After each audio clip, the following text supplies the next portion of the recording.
it's time to start writing your introduction. The three things you need to have in your introduction are an attention getter, your thesis statement, and a preview statement.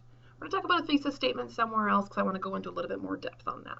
But here in this video, we're going to talk about the three parts of the introduction that you need to have, absolutely have to have in any introduction you give. No matter how formal or informal your speech is, you should always have these three things. So let's start off with the attention getter.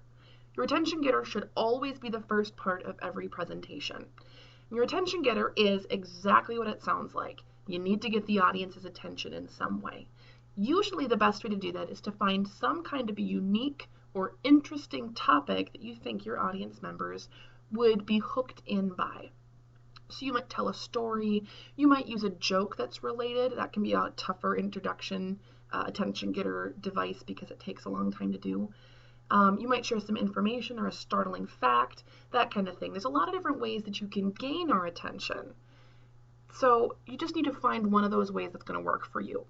Do not use rhetorical questions or a quotation, and I'll tell you why. First of all, rhetorical questions they're a huge pet peeve of mine, so just know that in advance. Know your audience. I don't like rhetorical questions, so don't use them since I'm the one that's going to be ultimately grading you.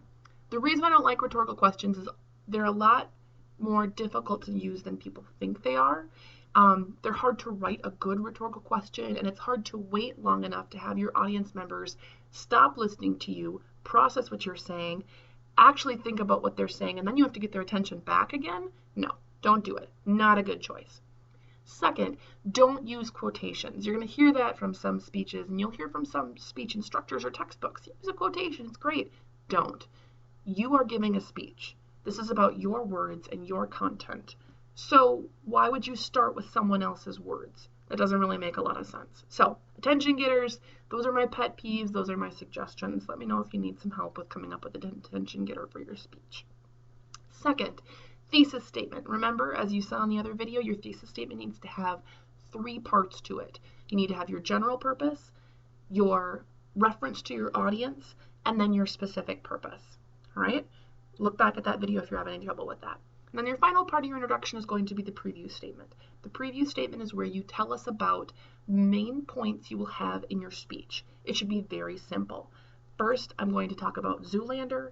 Second, I'm going to talk about Gone with the Wind. Third, I'm going to talk about the movie August Rush, right?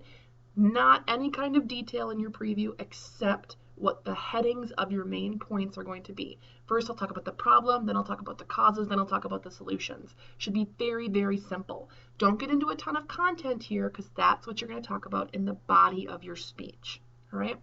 Now, in your introduction, you may have additional pieces of information. If you think that your audience is going to doubt your credibility, you should have a statement in there as to why you are credible to talk about this topic. I assume that I wouldn't need to have necessarily a huge credibility statement to talk about public speaking in this class, because hopefully you would trust that I know enough about public speaking. But if I was going to say talk about the best ways to go through a fantasy football draft that's got the snake type of draft with 9 people as opposed to 8 people, that doesn't make any sense, I know. Even talking about it just there, you would not necessarily think that I know what the hell I'm talking about with a fantasy football draft. So I would need to give you a statement to show that I'm credible about this. Anticipate what your audience may or may not believe you to be credible about, and that's something you can talk about. Another thing you may choose to have in there would be to have something about common ground, establishing that common ground with your audience members. That would be a way that you could help to establish why they should care about this specific topic. That's a really good way to engage in your audience members. In this specific public speaking class, we're not going to ask you to do that, but it is a best practice. So 3 parts to your introduction that you need. You need your attention getter, you need to have your thesis statement, you need to have your preview statement.